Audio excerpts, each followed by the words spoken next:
하나님의 말씀은 살아계신 하나님의 능력이 있어서 묵상하면 할수록 새로운 은혜를 깨닫게 하는 은혜가 있습니다.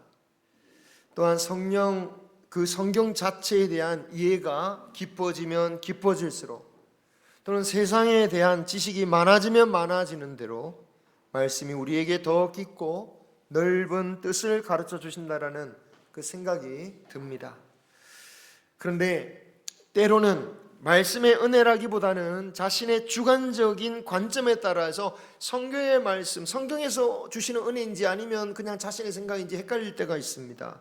최근에 이혼을 한 어떤 남자가 원래 교회를 잘 안 다녔는데 말씀을 보고 그때부터 성경 말씀을 읽기 시작했어요. 그 성경 말씀이 너무 마음에 와닿아가지고 눈물을 펑펑 흘렸대요. 그 이혼을 한 남자가 본 그 말씀은 뭐냐 봤더니 이전 것은 지나갔으니 보라 새 것이 되었도다. 예. 아멘. 그래요. 할렐루야. 예. 이 보면 어떤 분은 심각하게 아멘 하신 분이 있고, 어떤 분은 이거 뭐야 이러면서 웃는 분도 계세요. 제가 예상을 했습니다. 그걸 제가 같이 봤는데 딱 그런 반응이었어요. 우습기도 하고 또 은혜롭기도 하고. 만약에 그 사람이 말씀을 통하여서 그래 내가 상처 줄 수밖에 없는 인간이어서 그렇게 헤어졌는데 이제라도 다시 새롭게 하셨구나, 나를 새롭게 해주신다니, 그렇게 은혜를 받았다면 아마 성경의 은혜를 받았을 거예요. 하지만 만약에 그 말씀을 그래 이제까지 결혼했던 여자는 이제 떠나갔으니 새로운 청각의 삶이 시작됐구나 이렇게 받아들였다면 그것은 성경에서 주시는 은혜라고 할 수는 없겠죠. 그죠? 이렇게 개인적으로 참 자신의 관점에 따라서 성경을 오해하는 일은 개인에게만 일어나는 게 아니라 때로는 그 시대의 상황에 따라서, 시대 정신에 따라서 전반적으로 교회 모든 분위기가 성경을 오해하는 경우들이 종종 있기도 있다고 보여져요. 이것은 전적으로 그 시대를 살아가는 목회자나 선지자가 깨어 있어야 할 문제겠죠. 하나님께서 주시려고 하는 뜻보다는 정말 청중들이 원하는 필요에 따라서 말씀을 왜곡한다면 그 모든 백성들을 잘못된 길로 인도할 수 있겠죠. 이런 일은 성경에도 거짓 선지자들을 통해서 얼마든지 일어났던 일이기도 했습니다. 그들을 향해 막 비판하죠. 어떻게 하나님의 말씀을 그렇게 왜곡해서 좋은 대로 너 입맛대로, 사람들 입맛대로 해주고 그렇게 하냐고. 그렇게 물론 이렇게 반박할 수도 있습니다. 아니 성경에 이런 뜻도 그런 뜻도 포함하지 않느냐, 어떤 관점에서는 그런 뜻도 있지 않겠느냐, 그렇게 말할 수 있겠지만, 그러나 사람의 필요에 따라서 성경에 있는 아주 부수적인 의미, 아주 매우 지엽적인 의미를 지나치게 강조하다 보면 정말 그 성경에서 주시고자 하는, 하나님께서 우리에게 이 말씀을 붙들고 살아라, 이 말씀을 붙들고 이 약속을 붙들고 살아라, 그런 말씀과 상관없는 오히려 정반대의 길로 갈 수 있다라는 거예요. 잘못된 메시지로 붙들고 갈 수 있다라는 겁니다. 서론이 깁니다마는 오늘 오병이어의 말씀이 충분히 그럴 위험이 있는 본문인 것 같아요. 제가 어린 시절 우리나라 전국 방방곡곡 새벽마다 들리는 노래소리가 있었습니다. 잘 살아보세, 그죠? 잘 살아보세, 우리도 한번 잘 살아보세. 거의 아침마다 묵상이었어요. 묵상하듯이 세뇌 교육이 되었습니다.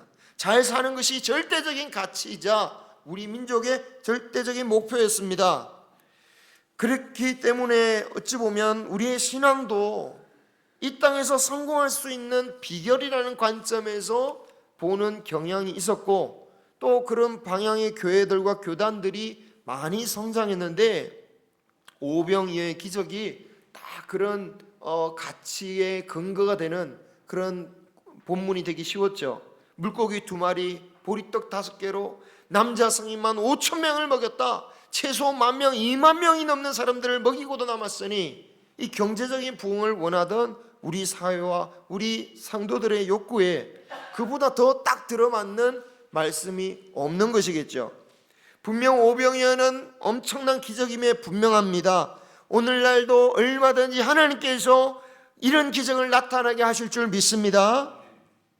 그런데 중요한 것은 말씀이 이 오병이의 기적이 정말 부자 된다는 말씀이냐, 성공한다는 그 근거가 될 수 있는 말씀이냐. 그렇다면 우리는 이 말씀을 보면서 이 오병이의 기적을 통해서 과연 누가 부자 되었는가를 찾아봐야겠죠. 그런데 성경을 보면 이 오병이의 기적을 통해서 누가 부자 된 사람이 없습니다. 인생을 성공한 사람도 없어요. 다만 배고픈 수많은 사람들을 먹였다라는 거예요. 많은 사람들의 배고픔을 해결해 주셨다라는 거죠. 물론 믿음으로 인해서 물질의 축복을 받는다라는 것은 성경적인 메시지이기도 합니다. 구약 성경에 얼마든지 그 예가 나오죠. 아브라함을 비롯해서 그의 후손들이 믿음으로 말미암아 물질의 축복, 세상의 성공을 거두게 하셨습니다. 그런데 예수님의 때부터 우리는 구약의 말씀을 어떻게 받아들이는 것입니까? 예를 들어서 구약의 율법이나 구약의 절기를 문자 그대로 규칙 그대로 지키는 게 아니죠. 그것에 영적인 해석을 해서 받아들입니다. 예수 그리스도 안에서 영적으로 재해석하여서 구약의 절기들과 규칙들을 우리가 지키는 거죠. 이것은 예수님의 제자들과 사도들이 모여서 회의하여서 사도행전 때부터 내린 결론이기도 했습니다. 그렇다면 물질적인 축복을 받았다는 구약의 사건들도 우리는 그리스도 안에서 영적으로 재해석되어야 할 필요가 있습니다. 그 재해석을 하신 분이 누굽니까? 예수님이셨습니다. 예수님부터 그러셨어요. 예수님은 너희가 쌓아야 할 재물이 무엇이냐? 정말 믿음의 복으로 쌓아야 할 복이 어디 있느냐? 이 땅이 아니라 하늘의 보물을 쌓으라고 말씀하셨어요.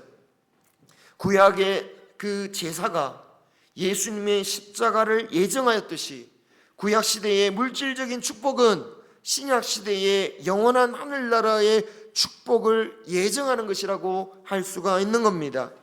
구약의 율법 그 문자 그대로 매일 때에 어떤 문제가 생깁니까? 문제가 생기잖아요.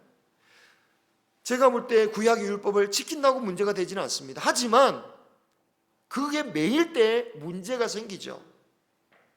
그처럼 구약의 축복대로 우리가 이 시대에도 물질로 하나님 축복을 바라는 건 문제가 안 되지만 그것에 매이게 되면 신앙에 문제가 된다라는 것입니다.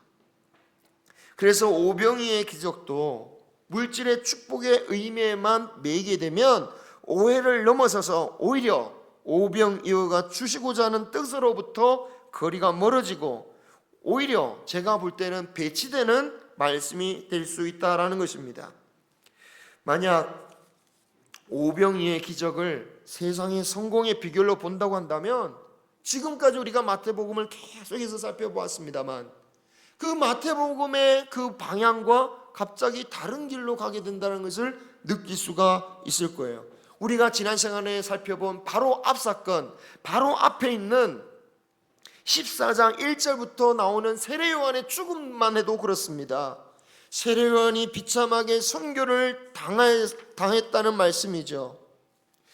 바로 그 앞 사건에서 그리고 그 세례요한의 죽음 앞에는 어떤 사건이 있었죠? 예수님이 고향에서 배척당하시는 장면이 나옵니다. 그래서 세례요한의 죽음은 세례요한의 죽음만 그냥 소개한 게 아니라 앞으로 예수님이 어떤 길을 가실 것인가, 예수님의 죽음을 말씀하고 있는 본문이라고 했습니다. 그런데 예수님의 죽으심을 말씀하셨는데 갑자기 오병이의 기적을 보고 우리의 인생에도 이런 성공이 나타나서 부자 되고 성공할 수 있다는 말씀으로 받아들여도 되겠느냐라는 거죠. 목사님 아무리 그래도 오병이의 사건과 세례요한의 죽음, 예수님의 죽음과 연결시킬 필요가 있습니까?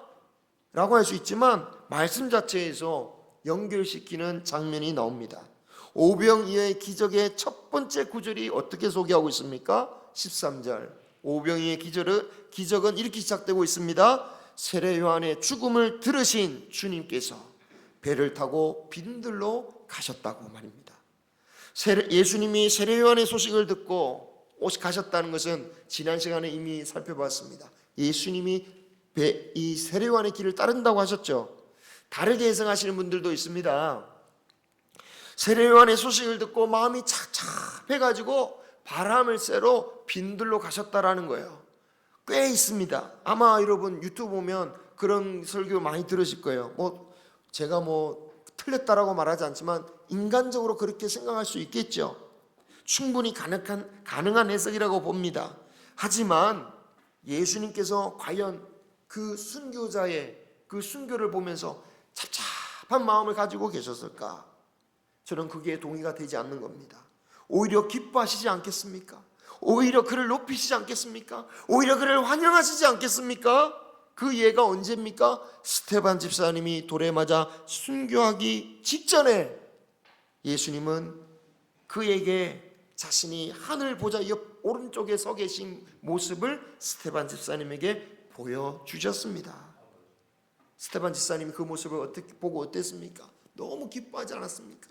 너무 기뻐하고 영광스러워하지 않았습니까? 그래서 그것을 보지 못하는 주의 사람들에게 보라, 저 하늘 보좌 옆에 계신 이를 보라. 너무 영광스러워가지고 그 말을 하니까 보지 못한 사람들이 더 화가 나가지고 돌을 던지긴 했죠. 하지만 그 모습을 보여주신 것이 뭡니까? 그 순교 직전에 스데반 집사님에게 내가 너를 영광스럽게 맞아주겠다, 너를 높이겠다, 네가 너무나도 나를 기쁘게 하였다라는 것을 보여주시는 것이죠. 세례 요한도 똑같은 길을 간 거 아닙니까? 예수님도 그 세례 요한이 준비한 십자가의 길로 나가시는 겁니다. 예수님께서 세례 요한이 주로 활동했던 어디로 가십니까? 빈들로 가셨다라고 하시죠. 빈들. 세례 요한이 어떤 사람입니까? 광야에서 외치는 자다. 광야나 빈들이나 원문으로 보면 똑같은 단어입니다. 세례 요한이 생명을 다했던 그 사역의 현장에 세례 요한의 죽음의 소식을 듣고 그래, 내가 너가 준비한 길로 갈게. 구원의 사역을 이루러 가셨다는 겁니다. 한편 이 빈들이란 바로 앞에 헤롯 왕의 잔치 자리와 완전히 대비가 되죠. 헤롯의 생일 잔치 자리는 아마 당시 유대에서 구할 수 있는 것, 어찌 보면 이 헤롯이 로마에게 엄청 잘 보이고 어쨌든 로마를 사모하는 사람이었기에 로마에서 유행하던 최고로 즐길 거리로 아마 꽉 차 있었을 것입니다. 그 즐거움과 화려함과 먹을 것이 가득한 헤롯의 잔치자리와 예수님이 나가시는 이 빈들이란 곳은 완전히 대비가 되죠. 이 빈들이란 말 그대로 버림받고, 원어를 보면 버림받은 땅이라는 뜻입니다. 황폐한 곳이란 말입니다. 양을 키우기에도 적절하지 않은 곳입니다. 그래서 애초에 빈들로 가셨다라는 이 말씀만 봐도 주님은 그 먹을 거로 가득 찬 헤롯의 잔치자리와 반대되는 그 광야의 길로 가셨다라는 것을 알 수 있겠죠. 그러므로 오병이의 기적은 헤롯의 잔치에서 누리는 즐거운 것들, 풍요로운 것들, 우리도 한번 누려보자, 그런 차원에서 주신 말씀이 아니다라는 거죠. 하지만 헤롯의 잔치를 기대하면서 예수님을 쫓는 사람들도 있습니다. 예수님 덕분에 내가 있는 이 빈들이 변하여서 헤롯의 잔치자리처럼 변하고 헤롯이 누리는 세상의 즐거움, 그 유흥을 나도 누리고 싶습니다. 쫓아온 사람들이 실제로 오병이의 기적을 체험한 사람들 중에 있었죠. 이것은 다음의 말씀과 연결되어져서 넘어가고요. 어쨌든 정말 많은 사람들이 주님이 빈들로 가셨다는 소문을 듣게 되고, 그래서 여러 동네로부터 찾아왔습니다. 절박한 마음에 먹을 것도 준비하지 않고 대책 없이 따라왔습니다. 예수님은 그들을 보시고 어떤 마음을 가지셨냐면 불쌍히 여기셨다라고 말씀하고 있어요. 이 불쌍히 여긴다라는 말씀의 원어의 어건, 그 어건, 말의 원래의 그 어건을 살펴보면 내장과 그 심장이 끊어진 듯한 느낌이다라는 뜻입니다. 그런 뜻에서 나온 단어라고 합니다. 내장이 끊어지듯 아파서 너무 도와주지 않으면 견딜 수가 없는 마음이라는 거예요. 제가 여러 결석으로 난생 처음 응급실에 실려간 적이 있었는데 진짜 아프니까 웬만하면 뭐 이 충치가 나도 견디고 뭐 뼈가 부러져도 참고 뭐 그랬는데, 아니 그거는 병원에 안 갈 수가 없겠더라고요. 너무 아프니까, 배가 터질 것 같으니까 안 갈 수가 없었어요. 마치 그 마음처럼 도와주지 않으면 안 되겠다라는 마음으로 주님은 그들을 도와주셨다라는 거예요. 그들 가운데 있는 병자들 저녁이 되도록 고쳐주셨다라는 거예요. 그리고 드디어 오병이어의 사건이 전개되어지는 거죠. 제자들이 상황을 보니까 날이 저물었고 그 빈들에서는 무리들을 먹일 것이 하나도 없으니 이제 그들을 마을로 돌려보내어서 그들이 각자 알아서 사 먹게 해야겠습니다 라고 주님께 말씀하고 보고를 합니다. 어찌 보면 믿음 없는 말이라고 하기도 하지만 제가 볼 때는 그렇게 비난받을 말도 아닙니다. 왜냐, 오병이의 기적이 그렇게 일상적으로 벌어지는 것도 아니잖아요. 우리가 주목해야 할 것은 그곳은 정말 백성들을 먹일 만한 음식이 전혀 없었고 돈이 있어도 음식을 구할 데가 없는 그러한 정말 아무것도 없는 빈들이었는데 그곳으로 주님께서 무리들을 사실은 이끄신 거나 마찬가지였다라는 거예요. 어찌 보면 그런데 이 말씀 속에서 우리가 깨달을 것은 무엇입니까? 바로 그런 곳에서 오직 주님만 바라보고 대책 없이 쫓아온 이들의 그 피로를 주님께서 채우셨다라는 거예요. 주님은 자신을 절박하게 찾아오는 자들의 피로를 주님께서 외면하지 않으신다라는 것입니다. 할렐루야. 그러니 정말 절박한 심정으로 주님께 나아갈 수 있는 우리 모두가 되기를 소망합니다. 목욕탕에 불이 나면 어떻게 됩니까? 옷을 입고 머리 드라이하고 그리고 이렇게 하고 머리가 마음에 안 드는데 못 가겠네, 오늘은 배가 조금 아픈데 밖에 못 나가겠습니까? 불 나면 어떻게 합니까? 벌거벗고라도 나가잖아요. 다리를 절고서라도 나오잖아요. 내가 뭐 앞뒤뒤 뭐 신경 안 쓰고 나가잖아요. 바로 주님 앞에 절박하게 나간다는 것은 주님이 빈들로 가는데 먹을 것도 없는데 어떻게 하지? 생각 없이 그냥 쫓아가는 거예요. 예수님밖에 답이 없겠다 싶어서 나가는 거. 그런 마음으로 주님께 나아가는 저와 여러분이 되시기를 소망합니다. 자, 그런데 여러분 주목해야 할 말씀이 있습니다. 그냥 넘어가기 쉬운 말씀인데요, 그냥 기적을 베푸시면 되잖아요. 아무것도 없다고 했으니까. 그런데 이상한 요구를 제자들에게 하십니다. 너희가 먹을 것을 주라. 아니 애초에 아무것도 없기 때문에 드린 말씀 아닙니까? 이게 웬 동문서답과 같은 말씀입니까? 사정을 모르셔서 하시는 말씀입니까? 아니면 제자들에게 너희들이 기적을 베풀라는 말씀입니까? 그런 뜻 같지는 않아 보이는 것이 주님께서 바로 기적을 행하시죠. 마치 우리가 그래서 이 말씀 굳이 뭐 넣을 필요도 없을 것 같고 괜한 말씀을 하신 게 아니냐 그렇게 보입니다. 하지만 이 요구는 오병이의 사건을 이해하는 데 있어서 굉장히 중요한 말씀이에요. 우리는 주님이 오병이어를 통해서 주시고자 했던 뜻이 무엇인지 요한복음을 통해서 이미 본 적이 있습니다. 한 끼 식사 해결해 주시려고 오병이의 기적을 행하신 게 아니었다라는 거죠. 요한복음은 분명히 말씀하십니다. 오병이어의 기적을 체험한 자들에게 진심으로 주님이 주시고자 한 것은 이 땅의 양식이 아니라 하늘의 양식이었다고 말이죠. 하늘의 양식은 누구입니까? 주님이십니다. 그럼 마태복음에서는 그런 뜻이 없을까요? 요한복음처럼 이곳에서는 직접적으로 그 뜻이 나타내지는 않지만 일단 간접적인 암시는 있습니다. 하늘을 우러러 축사하신 후에 나누어 주셨다. 이 떡은 이곳에 있어서 나온 떡이 아니라 하늘로부터 온 양식이라는 뜻입니다. 그리고 이 의미를 마태복음에서는 최후의 만찬 때에 밝히셔요. 이것은 곧 떡을 떼어주시면서 뭐라고 하십니까? 이것은 곧 내 몸이니 내 몸을 먹어라. 하늘의 양식인 예수 그리스도를 먹어라. 마태복음 역시 예수님이야말로 우리가 먹어야 할 양식임을 사실은 가장 나중에 어찌 보면 최후의 그 만찬 때에 밝혀주셨다라는 거죠. 이것을 이해하면 지금 먹을 게 없는 제자들에게 너희가 주라라고 한 양식이 무엇인지를 알 수가 있죠. 곧 하늘의 양식이신 예수님 자신임을 보여주고 있습니다.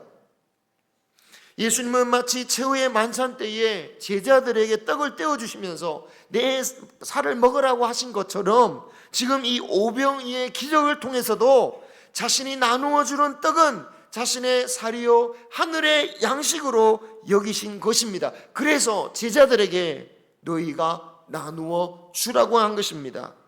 왜 그렇습니까? 하늘의 양식을 나누어 줄 이가 이 오병이어 때처럼 제자들이니까.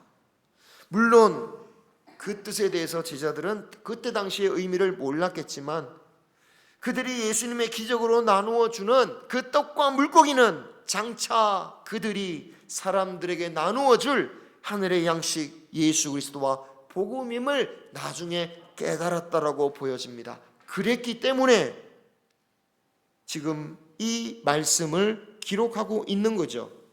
아무 의미가 없다면 이 말씀이 굳이 들어갈 이유가 없었던 겁니다. 요한복음에서는 좀 더 직설적으로 이 명령을 제자의 대표라고 하는 베드로에게 하셨죠. 요한복음 21장에 보면 주님을 사랑한다라고 3번이나 고백하는 베드로에게 뭐라고 하십니까? 내 양을 먹이라. 무엇으로 먹이란 말씀입니까? 하늘의 양식 예수 그리스도 자신을 먹이라는 말씀입니다. 그래서 배불리 먹고도 남은 조각으로 채운 12바구니도 이 주제와 관련된 겁니다. 남은 음식 쓰레기가 있으면 안 되니까 모았다거나 음식이 그만큼 많았다 그것을 의미한다기보다는 제가 볼 때는 하늘의 양식, 이스라엘 백성들, 새로운 이스라엘 백성들, 하나님의 백성들에게 양식을 주시는 분은 하나님이시다라는 것을 보여주는 상징이다라는 거예요. 왜냐하면 이 바구니라는 단어가 원문 단어로 보면 작은 바구니를 의미하는 단어입니다. 큰 대용량의 바구니가 아니에요. 작은 바구니예요. 물건 조그만 거 넣는 작은 바구니를 의미합니다. 성인 남자만 5,000명, 여자아이까지 하면 아무리 적게 보아도 10,000명 이상인데 수만 명이라고 보여지는데 그 인원수가 먹고 남은 것이 겨우 작은 바구니 12바구니라고 한다면 사실 많이 남았다라고 볼 수는 없어요. 중요한 게 무슨 말입니까? 의미라는 거예요. 12바구니 12이라는 숫자는 당연히 제자들을 의미하는 것이고 제자들을 12를 뽑은 것은 이스라엘을 상징하기 때문에 12를 뽑으신 거죠. 그렇다면 12강주리에 빵을 채웠다라는 말씀은 이 이스라엘을, 새로운 이스라엘을, 하나님의 백성들을 하늘의 양식으로 내가 먹이겠다라는 상징적인 뜻인 겁니다. 예수님께서 태어나신 베들레헴이 무슨 뜻이죠? 빵집이죠. 베들레헴이 빵집이죠. 그래서 예수님은 일관되게 내가 이 땅에 온 것은 하늘의 양식을 먹이기 위해서 오셨다라는 것을 말씀하고 있는 것입니다. 자, 그렇다면 오병이의 기적을 통해서 우리가 받아야 할 말씀이 분명해지죠. 주님이야말로 하늘의 양식이다라는 것입니다. 이 기적이 어디서 일어났습니까? 세례 요한의 길, 십자가의 길을 따라 들어간 그 빈들에서 일어났다라는 것을 기억해야 됩니다. 오병이의 기적은 헤롯의 잔치자리에서 일어나지 않습니다. 만약 일어난다고 해도 헤롯의 잔치자리에 오병이의 기적이 일어난다 할지라도 그 누구도 오병이의 기적으로 나타난 떡과 물고기는 거들떠보지도 않았을 거예요. 왜 그렇습니까? 그것은 요한복음에 보면 어린아이의 음식이잖아요. 부자가 싸온 맛있는 도시락도 아니에요. 초라한 음식이에요. 그 헤롯의 잔치자리에 그 초라한 음식이 기적을 통해서 나타난다 할지라도 그 사람은 거들떠보지 않을 겁니다. 그래서 오병의 기적도 성에 차지 않을 거예요. 우리가 하나님의 진정한 은혜를 발견하고 체험하기 위해서라도 우리는 주님을 간절히 바라보고 주님 앞에 나아가야 되는 겁니다. 여러분, 옛날에 주일학교 아이들이 많았던 이유 중에 하나는 세상보다 교회가 준 게 많아서였어요. 밖에서는 제가 어릴 때만 해도 교회에서 주는 간식 주면 아이들이 그냥 막 달려들었어요. 심지어 제가 전도사 때만 해도 먹을 걸 들고 전도했어요. 지금 가능합니까? 불가능합니다. 제가 전도사 때만 해도 먹을 거 들고 하면 애들이 다 받아갔어요. 심지어 자기 전화번호 적어주고 주소도 적어줬어요. 막. 지금 그럽니까? 거들떠도 안 봐요. 자, 내 돈으로 먹고 산다. 예. 교회가 오히려 더 가난해졌습니다. 세상보다 낙후되어졌습니다. 뭐 이렇게 됐지만 한참 세상에 못 미치죠. AI로 뭐 다 되는 세상에서 이제 겨우 뭐 이 정도입니다. 그러나 그렇다고 세상이 꼭 앞서가면서 해소로새 잔치자리처럼 돼가지고 먹을 걸 많이 줘야지 전도되고 그런 게 아닙니다. 빈들이라고 할 수 있습니다. 정말 빈들과 같은 상황 속에서 우리는 하나님을 절박하게 구해야 됩니다.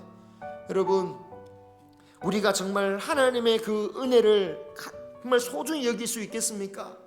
우리가 이미 헤롯 잔치자리처럼 하늘의 은혜는 뭐 거들떠도 보지 않는 그런 심정이 되지는 않았습니까? 정말 하나님의 오병이의 기적이 나타나도 헤롯의 잔치자리에 있으면 거들떠 보지 않는다는 것을 묵상해 보면서 정말 그래서 하나님은 그 백성을 때로 어디로 인도하십니까? 광야로, 빈들로, 때로는 다음 주에 살펴볼 그 폭풍아칠 물가로, 물로. 그래서 이스라엘 백성들을 하나님 백성으로 삼으시면서 광야로 인도하시지 않습니까? 그리고 요한계시로 우리가 살펴본 말씀에도 마지막 날까지 교회로 상징되는 여자를 어디로 인도하셨다고요? 광야로. 광야로. 그게 성도의 숙명이다라는 거야.